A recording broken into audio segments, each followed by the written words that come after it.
Welcome to a self-published author's diary. I am Elodie Novodatsky. I write about first time, second chances, things that scare the crap out of me, and things that make me laugh out loud. I'll be speaking with you and sharing my adventures in self-publishing, the behind the scenes of writing, and the business side of it.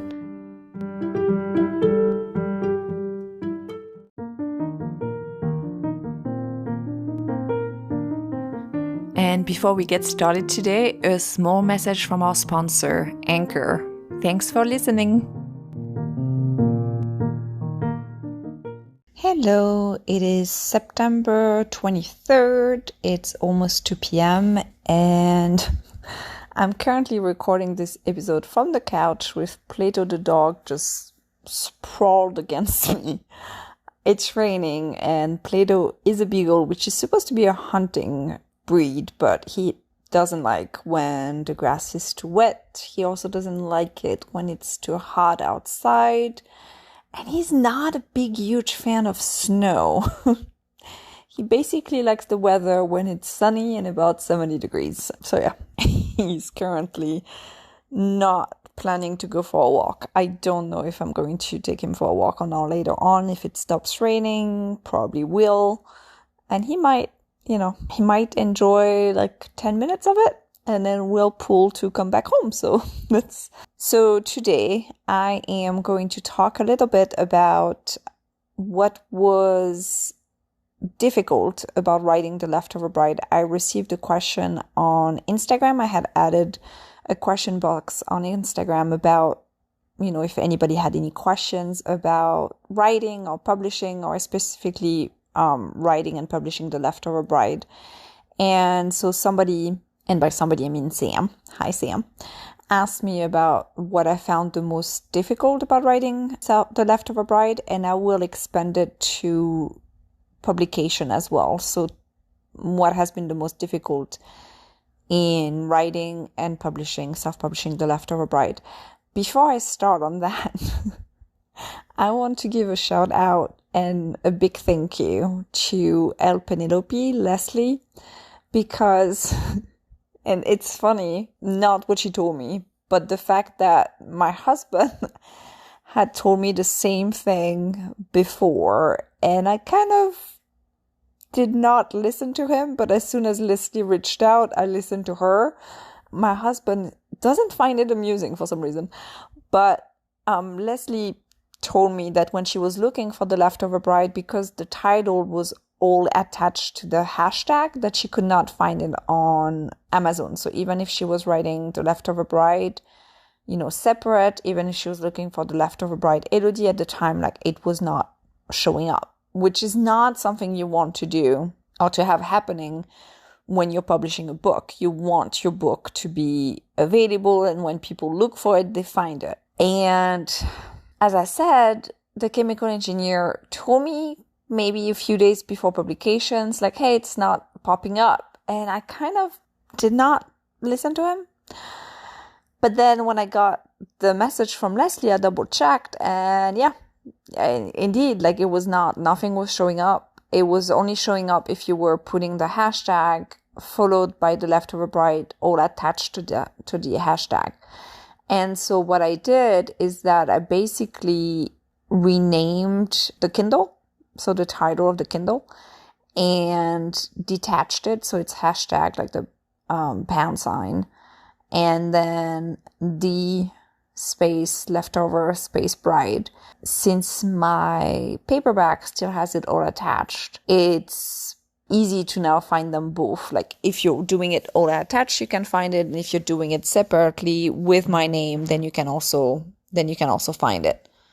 So that's basically a little tip from not me, but from Leslie and the chemical engineer to you about making sure that you look for your title before publishing it, because you can change your Kindle title before publication, after publication, as long as you don't.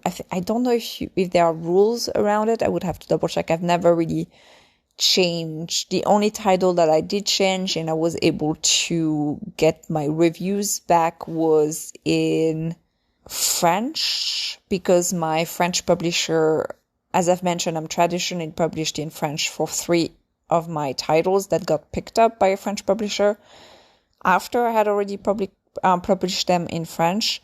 And they changed the title of 1, 2, 3. It became Live, Love, Dance. And so I had to link the Kindle to that paperback without losing some of the reviews I already had. And I was able to do that. So, because again, also the French publisher had the rights to the paperback, and I kept my ebook rights. So, yeah. If you haven't listened to that particular episode, I went into how that happened and in a previous episode of the podcast. So I talked a bit about getting my self-published books into the French-speaking markets in episode 19. And in episode 8, the little book that could, and keeping track of sales, I also talk about how I got approached by a French publisher to get one of my French translation published with them, and how then I negotiated keeping the ebooks rights, and then, which also involved my husband actually for that one. If you have not listened to it, it was my husband who advised me to ask if I could keep the ebook rights, and the publisher agreed. And yeah, so I sold my paperback rights to that particular publisher, and that publisher was under the umbrella of a bigger publisher in France.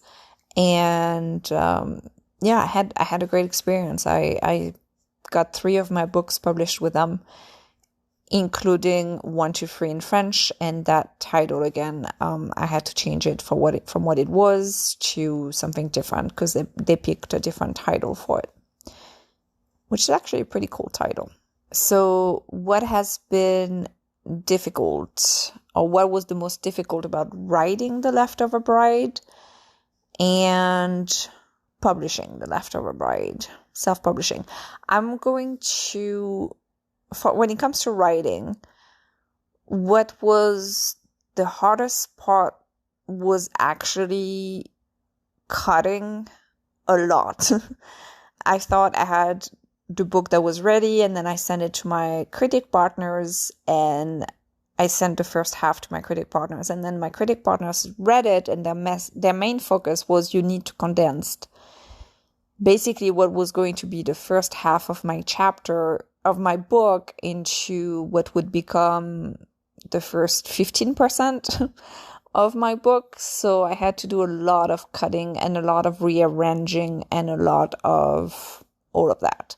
So that was, I think, the hardest thing in terms of writing that I had to do. Another difficult part to write is to write the intimate scenes, because I wanted to make sure that I was adding emotions. It was not only the mechanics of it, it was the emotions and what it meant for both characters.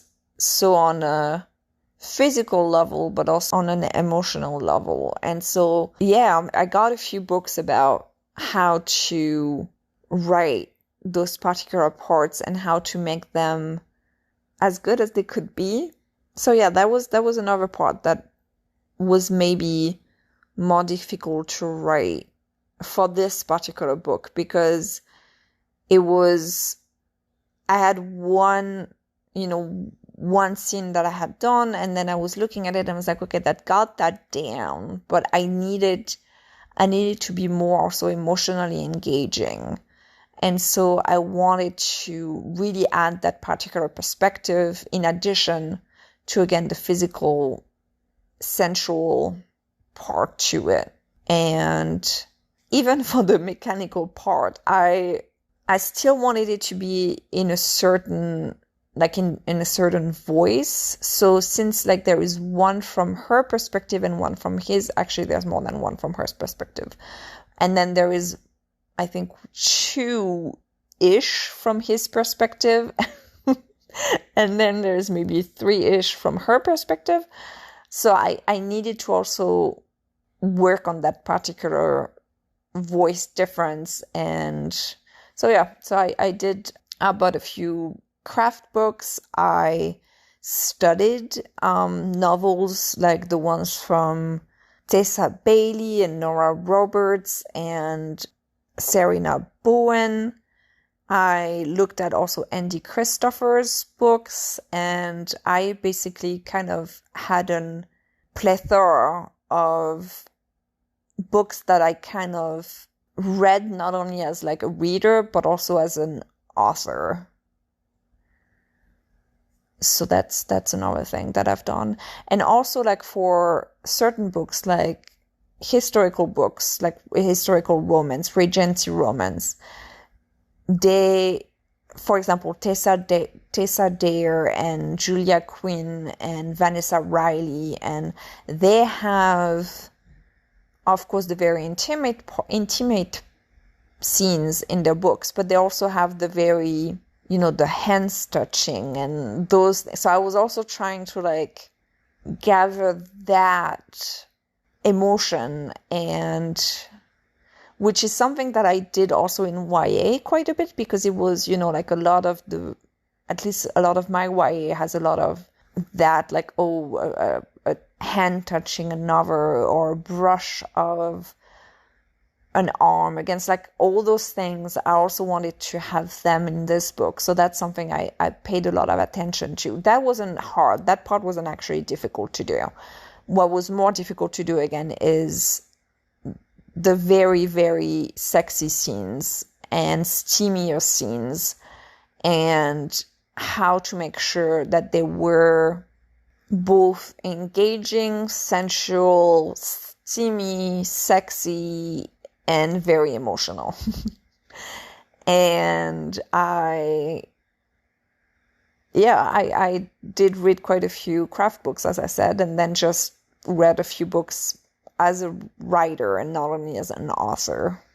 In terms of the plot, what was the hardest part was that the motivation of Ryan was a bit murkier in a previous version, and it was something that I was not entirely happy with. And it was one of those things that I think could have, it was okay, but now I think it's great. I have critic partners that enable, I can ask them questions, I can bounce ideas off of them, they're great. And so I talked to them quite a bit about the motivations of Ryan. Sokka's motivations I had from the get-go. The flaw, the character arc, the image that you see at the beginning of the book with the image that you're going to see at the end of the book. And for Ryan, I had it too. I mean, I had the image of the beginning and the end, and I knew part of this, his internal character arc I had down, but his external character arc was more complicated to me at the beginning. And it took me a while to actually be happy with the way that the external arc for Ryan, so his character development and where he comes from the beginning of the book to the end of the book. Again, internally speaking, I had it down, but I wanted to have something different for the external part. So I had him already earlier kind of coming to grips with certain things happening in his life, but then realizing that there's a difference between thinking you're okay with something until that something actually happens. And I don't want to go into too many spoilers, so that's why I'm not going into a lot of details. But so that was for the external arc, and the internal arc, I needed those two to be more linked as well. And that was, when you're plotting, and Sokka's character was maybe more plotted than Ryan's, or it's not that one was more plotted than the others. I think for Ryan, it was more the discovery on the page as I was writing him was more than Sokka, because I think I had Sokka's down also because of her diary, which enabled me to really be in her head even more, because The Leftover Bride has some diary entries that are, throughout the book. And so I think even though I write from the first person for both of them, for Sokka and Ryan, those diary entries kind of helped me really nail Sorka's voice and Sorka's arc and Sorka's everything. While for Ryan, his first chapter really helped me nail his voice. Like, I think his voice is, I'm really happy with both voices in the book. I think they're both different voices. I think they both show their personalities, but at the same time, again, going back to that internal and external arc, for Sorka, it was pretty clear how both would be intertwined. And for Ryan, they were intertwined, but the external arc was not as powerful as I wanted it to be until I figured out how to make it as good as what it is now, which I think works much better. So that was something that I'm actually trying, and that's something I'm learning from, in the sense that right now I'm plotting the second book in the series, which is Aisling Stories, and I'm using the Save the Cat beat sheet for it. And I am trying to make sure that I have both arcs as clear as I can before starting to write.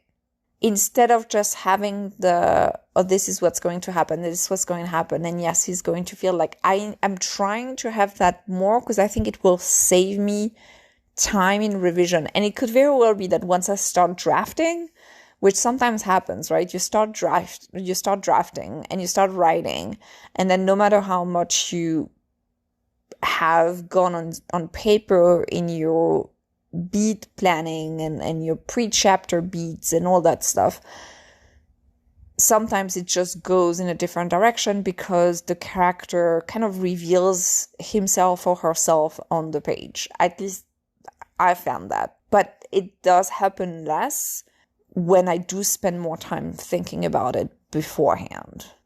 I mean, in the past, it has happened that I've written an entire book and I had to scrap the entire book. That doesn't happen anymore. Did I have, again, to condense a lot of pages into way less pages for rhythm purposes and for yes, it happened with this one. But with The Leftover Bride, and I think I've mentioned it before, it's been such another learning experience for me, because it's the first book that I've drafted, and the writing muscle, I'm not saying every writer should write every day and this is the way. No, I know everybody has their own ways of writing, their own ways, also their own time, their own timing, a lot of things. What I found for me personally is that my writing muscle, the way that I get better at writing is if I do it more often, not necessarily every day, but for The Leftover Bride, I was writing every day, morning, day, evening. It was just, again, as I was eating, breathing, and sleeping, The Leftover Bride. But as I'm currently plotting Aisling Story, I'm also doing some extra scenes from Sorka's diary as a way to promote the book, as a way to, I post them on my blog, and it's a new teaser Tuesday, and it's scenes that are not in the book. And so those are things that, and I'm not going to post all of them on my blog. Some of them are going to go to my newsletter subscribers. So those are things that I'm doing, which also help me keep that writing muscle going, kind of a warm up a little bit before I actually start drafting Aisling Story. That's what I'm currently doing, and it's helping me, and I think it's going to help my writing quite a bit. So that's, I don't know if it's not an advice, it's just, for me, that's what I found. That's what I'm finding is working. When it comes to the most difficult thing about self-publishing, The Leftover Bride, I think it's again about expectations. The process itself, I was on a time crunch. I was on a time crunch of my own making, because in self-publishing, you're the one who sets the dates. So, and I was so nervous about this book that I did one more step in between, to make sure everything was fine. I had one more person rereading it, whom I hired, kind of like a cold read to make sure everything was fine. And everything was fine. And I mean, she caught a couple of things, but they were like really tiny, tiny little things. And, you know, as I was rereading and I was doing, it's just like I was not able to do as much in terms of time of promoting the book before it got published. And I also didn't have as much time as I wanted to gather reviews. So like I would have liked my reviewers to have about, 2 weeks, 3 weeks before the book's released to be able to read it and review it and have the first reviews up within the first week of publication. Right now on Amazon, I'm sitting at about 5 ratings and they're all 5 stars, which is great. And I'm crossing my fingers to get more after this weekend. Like I'm trying to remind some people who have the advanced review copies. I'm trying to remind my readers in my cousin hook and in my newsletter that when they have finished reading it, it would be great if they could write a review. Like it's basically reminders, but it's to try to help the visibility of the book. But I think, my expectations as always is like, oh, it's going to go, even though I know behind like the viral moments of books, there's usually a lot of work that went behind it. So it's not always like, oh my God, I just put it up and then it went viral. Even though that does happen, I'm not saying doesn't, it does happen. It's still very rare. Usually there's a lot of work that happened in the back. Either somebody had, worked on their mailing list before, it's like actually their 6th, 7th, 8th, 9th, 10th book, and it's the one that picks up. So I know this is not always happening, but I also really truly believe in my book, and I am working towards building my newsletter, and I'm doing more newsletter swaps right now. I am also I ran some Facebook ads for it, and I had a great CPC, cost per click, that was very, very low. And so it is working. But there are a few things that maybe I was expecting or hoping for that did not happen. And again, it's all about expectations. And I talked a little bit about that last week. So I think maybe that was like the hardest part about self-publication for this particular book, is to manage my expectations. And that doesn't mean to not hope for the best, but also realizing what the goals for this books are. And I'm hitting my goals for this book. I am hitting all my goals for this book. And so even though a little part of me, a little voice in my head was like, oh, maybe that's the one you're going to get up tomorrow morning and you're going to have millions of pages read, or you're going to have, people talking about it and it's going to go viral in reader circles. I don't need my book to go viral like on TV or anything. It may be great, but maybe, I'm going to get a phone call from, and as I said last week, like Reese Witherspoon is going to call me, like all those things. And I think maybe that was one of the hardest thing, again, is managing expectations. Thank you again, Sam, for asking that question. There was also a question about who is my favorite character. And I don't have one. Their voices are all very different. As I was writing it, Sokka and Ryan were, of course, my favorite ones, because it's easier to be writing about your favorite ones. And now, as I'm plotting Aisling and her love interest's story, I am already I am already loving them. And he's turning out to be different than what I thought he might be. So yeah, it's fun. It's actually very fun. I'm trying to figure out a few things, because I like the comedy part of it for Aisling, and I don't have a name for him yet. It's been bugging me, but I want, his name, I haven't come up with it yet. So right now he's just love interest. But once I have a bit more to share, I will. Let me just tell you that right now I'm as I'm plotting and I have the opening image and I'm still going through some of their character arcs and things like this. So I'm just thinking about what the opening image will be for the book.